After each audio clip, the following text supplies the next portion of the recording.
kode dengan Q. Nah, Q itu namanya tadi yang opening.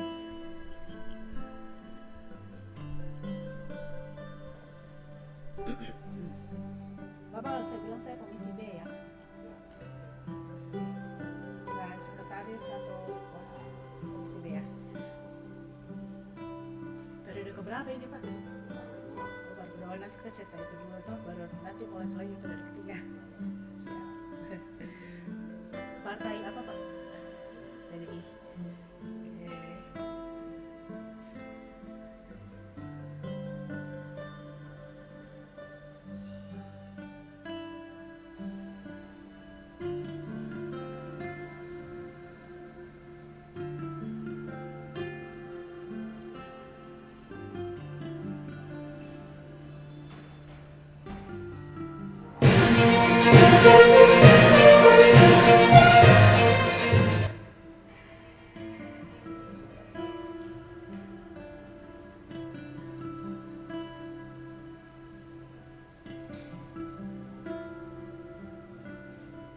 Ya, baik.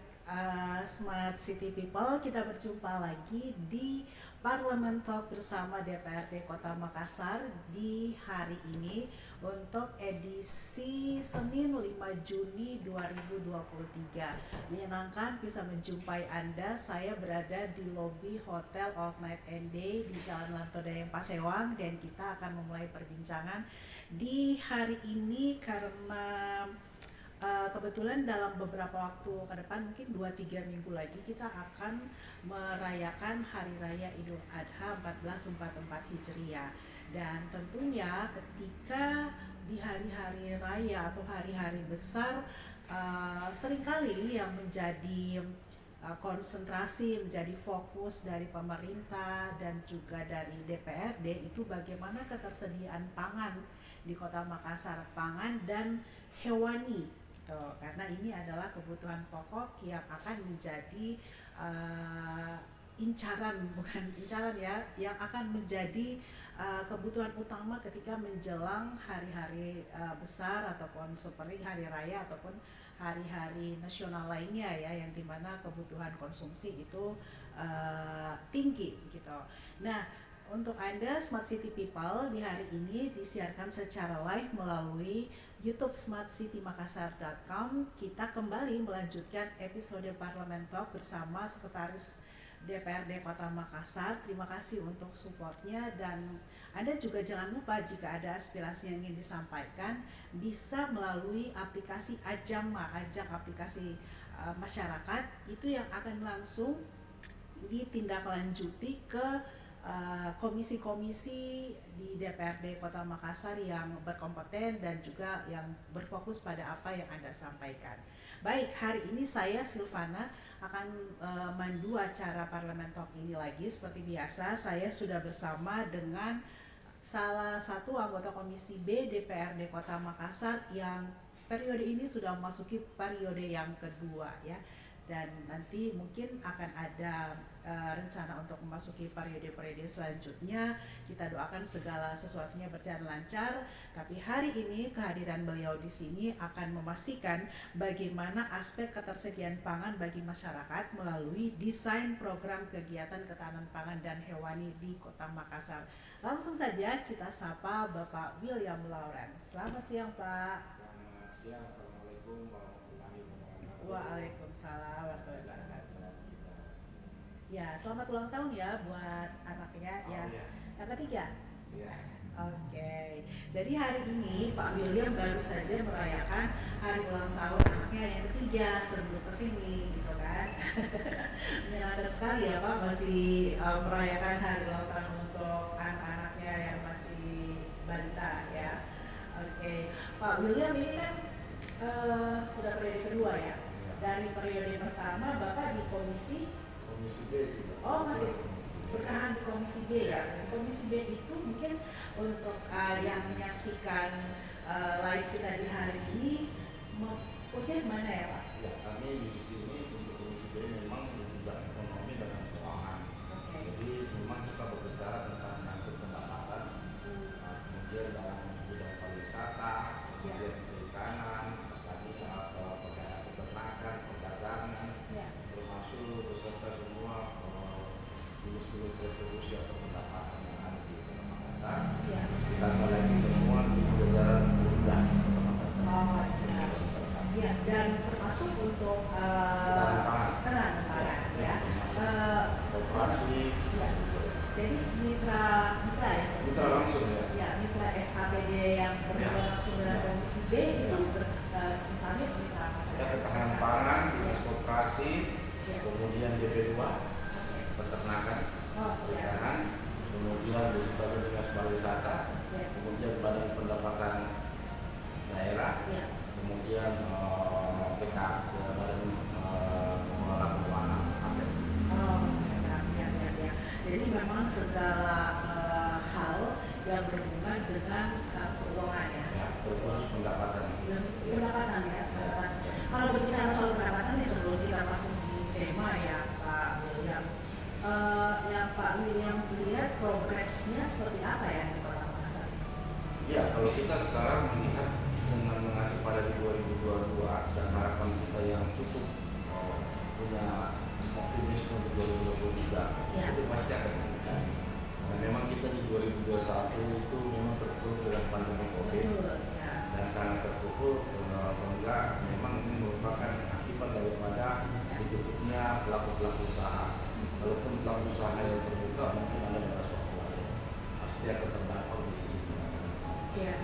Tapi secara presentasi ada kecenderungan optimisme buat. Ya, kenaikan. Kalau kita berbicara target tahun ini untuk 2023 itu mencapai 2 triliun. Yang sebelumnya cuma 1 triliun lebih, ini mencapai 2 triliun.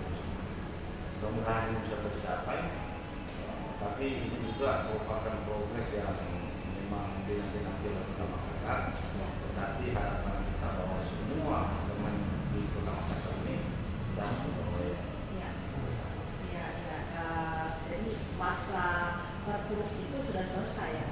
Alhamdulillah, puji Tuhan, ya kita anggap ini sudah selesai. Optimisme saya pelaku usaha sudah mulai berbulan kembali. Dan ini makanya mungkin dari situ juga dari pihak pemerintah melihat bahwa potensi dan optimis untuk mencapai pendapatan tersebut. Ya, baik ya. Jadi saatnya untuk bersemangat ya dan optimis menyongsong masa depan yang lebih baik ya. Tapi dengan catatan juga optimis ini harus dibangun juga dengan tetap menyasar ke pelaku-pelaku usaha yang tingkat UMKM juga, supaya kita bisa bangkit bersama. Jadi pelaku-pelaku usaha kecil menengah ini juga bisa beriringan, ya berparalel untuk lebih besar lagi. Ya, sejauh ini yang menjadi saran kepada eksekutif seperti apa Pak? Khususnya terkait dengan mendorong kebangkitan para pelaku usaha. Ya, kita akan tetap membuka peluang sebesar-besarnya kegiatan-kegiatan pelatihan untuk para UMKM ini. Kemudian juga di backup dengan beberapa bank-bank, ya khususnya bank merah yang diharapkan bisa mampu untuk membantu dari sisi pendanaan, pemberian kredit, kemudahan. Nah ini yang semua kita sementara tetap jalankan bersama perbankan dan termasuk pelatihan UMKM. Pak William, berbicara mengenai tema kita di siang hari ini ya, Smart City People, tentang bagaimana sih desain program kegiatan ketahanan pangan dan hewani di Kota Makassar. Ini merupakan salah satu fokus dari Komisi B ya. Jadi para peternak itu kan juga banyak klasifikasinya masuk ke UKM dan juga ya Pak William. Iya. Masuk ke UKM ya. Jadi termasuk apakah dari Komisi B itu juga mendorong pemasaran dari pada produk-produk mereka. Kalau kita lihat dengan situasional ketika menjelang hari-hari misalnya untuk hidup kurban, ini memang potensinya ini memang selalu terulang-ulang bahwa ya kita tidak bisa pungkiri bahwa untuk pasokan hewan kurban ini kan pasti dari kabupaten lain. Yang notabene kalau kita mau cari di sini itu kan kiriman dari kabupaten lain. Jadi saya berpikir bahwa yang kita kawal di sini fungsi pengawasan adalah hewan-hewan yang masuk untuk dikurbankan di Kota Makassar khususnya. Ini yang kita jaga adalah dari sisi kesehatan hewan tersebut. Ya, kalau mengenai biasanya dari mana yang terbesar supplier untuk hewan kurban? Saya belum punya data yang terbesar karena pernah ada yang tinggal di daerah kabupaten ini, kemudian belakangan ya ada beberapa support dari sini. Baik, kalau mengenai kegiatan ketahanan pangan, sebenarnya untuk mengidentifikasi poin-poin ketahanan pangan itu mengacunya dari mana saja? Sebenarnya ketahanan pangan ini adalah dinas yang harusnya bisa bersinergi dengan beberapa OPD yang lain. Ya, pertama itu dengan dinas peternakan. Ya, yang kedua kemudian berinteraksi dan bekerjasama dengan mendapatkan data dari RPH. Ya, pemotong hewan. Kemudian yang harusnya jangan juga untuk mendata semua ini di dinas pertanian, sehingga data pasokan, ketersediaan, termasuk kualitas semua ini akan mendata dari ketahanan pangan semua lengkap semua. Ya. Khusus untuk ketahanan pangan ini apakah ada agenda pembahasan secara spesifik Pak William? Dengan kami, ya, di komisi tidak ada. Jadi mereka menyampaikan program-program dan saya percaya semua dinas itu dalam 1 tahun itu sudah punya konsep untuk program-program, termasuk di momen-momen tertentu menghadapi misalnya Lebaran Idul Fitri, Idul Kurban, kemudian tahun baru apa semua. Ini pasti mereka sudah punya program antisipasi. Nah, cuman kita di sini akan membackup kendala-kendala yang mereka temui sehingga fungsi pengawasan kami bisa jalan. Apa sih masalah di sini, kendalanya di mana?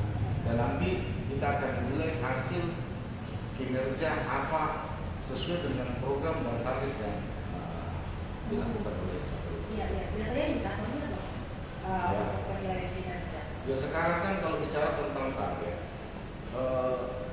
tingkat progres ketahanan pangan kita ini kan untuk Kota Makassar ini kan cukup lumayan bagus, ya. Tapi untuk proses dasar untuk wilayah ini masih belum.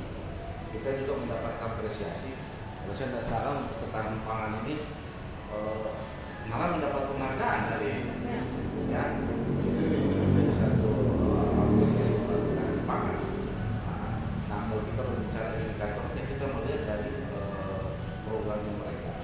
Programnya ini misalnya capaian termasuk ya yang menjadi tolak ukur itu salah satunya contoh kita berbicara tentang indeks anak-anak stunting. Nah kalau ini terjadi penurunan, ya berarti kan sinergi dengan pemerintah. Tetapi kalau ternyata bertambah, nah ini kan yang kita akan pakai khusus. Ya karena Makassar kalau dalam lingkup yang lebih besar masuk di Sulawesi Selatan itu kan sebagai salah satu wilayah untuk nyangga ya pangan nasional ya bukan yang selalu disebut-sebutkan. Nah sebenarnya aspek-aspek penting apa yang menurut Pak yang harus diperhatikan ketika berbicara tentang pangan? Kalau kita berbicara ketahanan pangan, termasuk itu supply. Ya, dalam hal ini termasuk ketersediaan angkutan untuk mengangkut dari daerah masuk ke Kota Makassar. Itu cukup penting. Makanya pernah saya sampaikan bahwa ada ketidakseimbangan harga, misalnya, tapi itu merupakan salah satu faktor yang mungkin suatu nasional itu merasakan seperti adanya kenaikan bahan bakar. Nah, ini kan berarti harga sayur ini pasti akan naik karena kendaraan pickup atau apapun yang digunakan kan pasti tarifnya berbeda. Nah, apalagi ditambah misalnya tiba-tiba terjadi kekosongan bahan bakar. Nah, ini juga akan terjadi. Jadi kalau saya lihat dengan kita di Kota Makassar sebagai pusat, pastikan kita butuhkan yang dari kabupaten lain dan daerah. Nah, kalau kita berbicara itu kan berarti kita butuh transport masuk ke Kota Makassar. Ini yang menjadi faktor utama. Dengan caranya salah satunya termasuk sarana prasarana, termasuk jalanan, termasuk bagaimana mengatur arus lalu lintas, itu semua punya dampak. Ya kalau misalnya daerah-daerah tertentu yang aksesnya cuma satu, kemudian terjadi kerusakan jalan atau mungkin macet atau putus bahkan putus, pasti suplai akan terjadi. Dan apakah dari legislatif khususnya Komisi B itu dalam penentuan tarif atas dan bawah itu juga Apa untuk pangan? Tidak. Itu memang diserahkan kepada garis pasar. Tapi kan ada batas ya Pak William, nanti tinggi-tinggi sekali terus harganya. Pasti kita akan melihat secara keseluruhan kompleksitasnya. Ini jika kenaikan ini sifatnya permanen atau sifatnya cuma sementara saja. Ya. Kalau sifatnya cuma temporary, nah ini juga tetap menjadi evaluasi. Kita kan tahu kalau temporary ini seperti misalnya lebaran, harga-harga ini pada naik semua. Ya kan? Dari dulu tahun lalu ini penyakit ini tidak bisa hilang-hilang. Alasannya tidak ada barang, padahal barang ini menumpuk. Nah seperti ini. Nah seperti saya tekankan sama dinas perdagangan juga, bahwa teman-teman dinas terkait jangan bikin itu sidak-sidak operasi pasar kalau menjelang. Sebelumnya itu diantisipasi, duduk bersama, panggil semua stakeholder yang berhubungan dengan sumber tersebut supaya jangan terganggu seperti itu. Karena kalau temporer itu kan sudah punya kewenangan. Iya, ya, jadi ada mekanisme pasar memang ya. Terus kemudian harus memperkuat supaya sempat tahun lalu itu kalau nggak salah bulan berapa itu, tapi itu force major. Ada cukup cuaca yang cukup ekstrim di beberapa kabupaten sehingga suplai bahan-bahan itu terganggu. Nah biasanya kalau dalam kondisi seperti itu ada antisipasi atau ada planning B kan Pak William untuk bisa misalnya buffer stok kita ini tetap aman. Iya, jadi memang ada dilematis kalau kita berbicara stok. Nanti yang pelaku stok ini kalau banyak stoknya dibilang penimbun lagi. Nah ini serba salah. Sebenarnya yang kita harapkan mengantisipasi di hal-hal gugur daripada bencana. Nah itu. Tetapi kalau kita belajar dari luar Indonesia, justru mereka itu sampai bencana pun mereka reaksinya sudah siap. Namanya kita Indonesia ini kan dalam tahap memperbaiki semua sistem. Di Makassar itu sudah tidak memungkinkan lagi adanya semacam plastik gitu ya untuk lahan. Ya, kalau kita berbicara tentang lahan di sini, makanya sekarang kan untuk dinas ini kan sudah berbicara tentang dinas pertanian. Apa yang mempertahankan? Terakhir itu kalau saya tidak salah di daerah Manggala saja yang punya lahan khusus untuk berkebun dan sebagainya itu masih ada. Lama-lama juga akan tetap di rumah-rumah. Karena sudah ada biasa. Jadi ada juga peternakan yang bersekarang. Di Makassar masih bisa diupayakan tidak? Nah sekarang kalau kita melihat program pemerintah pusat terputus secara wali kota ini kan ada program long list. Nah long list ini memang dijadikan tempat bagaimana tanaman-tanaman ini bisa dikembangkan tanpa membutuhkan lahan yang berhektar-hektar seperti di kabupaten yang punya lahan gunung dan sebagainya. Jadi berdayakan orang-orang besar. Hanya ada program kita kalau sudah salah sejuta politik. Ya seperti itu di Bali. Kemudian ada juga untuk bibit lele dan sebagainya. Itu masih terus didorong kepada eksekutif ya Pak William? Ya kita tetap mensupport program pemerintah dalam hal ini khususnya program wali kota mensupport. Ada pasti ada plus minusnya lah. Yang minus ini kita evaluasi, yang salahnya bisa kita dari itu bagaimana kita Pak William, adakah upaya yang menurut Pak William itu juga bisa dilakukan ya, potensinya bisa dilakukan celahnya bisa dilakukan oleh Pak Eksekutif atau di SKPD sendiri untuk bagaimana memanfaatkan potensi pangan lokal. Kita tidak tergantung juga dengan pangan impor, dan musibah dan lain sebagainya kan kita bisa bertahan dengan hasil lokal kita, pangan lokal.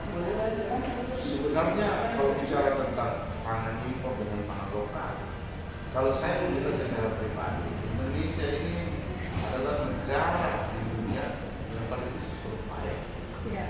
Ya istilahnya negara ada bagaimanapun dunia apa. Indonesia ini istilahnya tanda kutip minta maaf tidak bisa mati kelaparan. Orang tanam sagu, orang tanam ubi, jagung dan sebagainya itu ada. Ya, kita bayangkan negara-negara tertentu yang negara perkotaan, di mana mereka dapat kalau dari kayak museum-museum itu kan enggak. Kita ini ya dikasih rahmat yang luar biasa sama kita. Kita punya lahan, kita tanam saja di depan jauh, kita di pekarangan. Tapi kemauan dari masyarakat, apakah masih ada ya mengkonsumsi seberapa besar mengkonsumsi pangan lokal dibanding pangan impor? Banyak pola masyarakat dari beberapa orang ketika menanam itu hanya berpikir bahwa itu bisa dikomersilkan. Ya kan? Tidak dimulai dari, kita coba ubah, tidak dimulai dari misalnya menanam untuk dikonsumsi sendiri, ya kan? Tapi dipikirkan dikomersilkan dulu. Nah, kalau bicara komersil, pasti kan butuh lahan yang besar. Begitu cuma panen cuma sekian, pasti berpikiran sudah kan tidak cocok. Ya kan? Padahal dimulai dari sendiri rumah, makan sendiri, konsumsi sendiri. Banyak kok kita punya bibit lokal yang dari sisi gizi itu luar biasa. Ya kan? Sudah ada penelitian dari Singapura, orang yang setahun ini makan cabai rawit ada, dengan orang yang setahun makan saus sambal itu, yang mati duluan itu ya saus sambal. Kan begitulah. Kalau itu semua di tangan Tuhan ya. Tapi ini kan penelitian secara saja. Oke. Tapi apakah ada pernah disampaikan dalam rapat koordinasi dengan Komisi E dan instansi lain untuk bagaimana upaya-upaya mereka dalam mendorong konsumsi pangan lokal tersehat? Sebenarnya begini, satu yang harus kita belajar bahwa pola-pola saling menyambung ini yang harus ketika tidak adanya ketersediaan salah satu lahan atau melonjaknya harga, si A tujuh B, B tujuh C ini yang menjadi satu, mau kita mau marah atau ini yang menjadi, makanya kadang-kadang sebenarnya kita di Komisi B itu berharap bahwa sebelum adanya hal-hal seperti itu kita duduk bersama bicarakan sehingga saling berbagi tugas. Ya, ada yang bahasa Indonesia, Pak kami sudah punya data tapi ini enggak, kami nggak punya data, kasih data seperti ini. Saya nggak ingin kami minta ini seperti ini. Ya kan? Kalau perlu lagi ketika kita mengevaluasi, kita kasih duduk bersama supaya salah satu itu kalau saling menunjuk bisa diklarifikasi. Ya kan? Dinas Perdagangan bilang begini, ini bilang begini, ayo kita duduk sama-sama. Tapi dalam hal ini diskusi untuk mencari solusi yang baik, bukan untuk bertengkar. Kalau dari sisi anggaran gimana ya Pak untuk dukungan ketahanan pangan di Kota Makassar? Untuk kegiatan ketahanan pangan itu memang tidak besar-besar. Biasanya dialokasikan ke apa? Untuk program kegiatan. Oh. Jadi termasuk program kegiatan sehingga orang-orang di beberapa masyarakat itu dipanggil untuk melihat apa sih pangan, bagaimana sih cara mengantisipasinya, bagaimana caranya untuk melihat potensi-potensi di masing-masing daerah. Pelatihan-pelatihan aja. Tidak besar itu berapa persen? Oh, kecil kalau sekarang pangan tidak terlalu besar. Karena ketahanan pangan kalau saya lihat di sini memang tidak serta merta itu dalam hal ini langsung bergeliat, tapi ini lebih banyak mencari data. Ya, kemudian melakukan penelitian daerah-daerah sini apa sih yang potensi, kemudian bersinergi dengan dinas perdagangan dan sebagainya. Kecil tapi harus maksimal gitu ya. Harus, termasuk pendataan masalah gizi, ya kan? Iya. Jangan sampai yang dikonsumsi oleh masyarakat ini jadi gizi di luar rata-rata. Ini harus penting. Jadi catatan, warning. Ketika warning kepada dinas perdagangan bahwa misalnya cabai ini yang masuk ini di bawah standar mutu. Nah, seperti itu. Ya, jadi masalah gizi itu kaitannya juga dengan ketahanan pangan ya Pak. Iya. Kalau orang tidak cukup pangan ya. Bahkan kalau saya nggak salah pernah program ketahanan pangan itu masuk ke sekolah-sekolah. Sudah. Masuk ke kantinnya anak sekolah. Supaya memeriksa, termasuk melihat apa sih yang dikonsumsi anak-anak sekolah. Ini kan anak-anak sekolah yang hampir saban hari juga jajan di kantin itu harus dijaga juga. Ada program mereka masuk ke sekolah. Oke, untuk memastikan pangan di sekolah yang Ya, dikonsumsi oleh minimal siswa. standar lah. Ya, Ya. siswa bisa. Ya.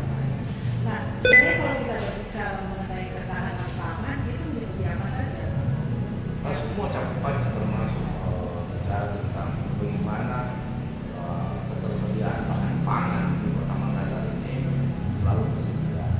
Kemudian tingkat harga dan sebagainya ini semua itu harus tersedia. Nah, termasuk dalamnya juga salah satunya termasuk dalam unsur kualitasnya. Kualitasnya ada standar-standar tertentu. Baik.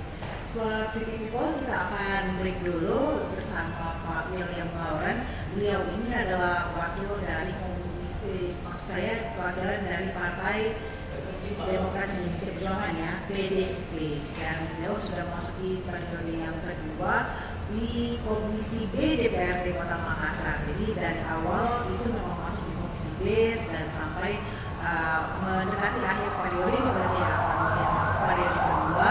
Beliau juga masih duduk di Komisi B, dipercayakan untuk sebuah komisi di DPRD Kota Makassar yang menangani keuangan, ketahanan pangan, kemudian perdagangan, ya itu ya Pak, pendapatan daerah.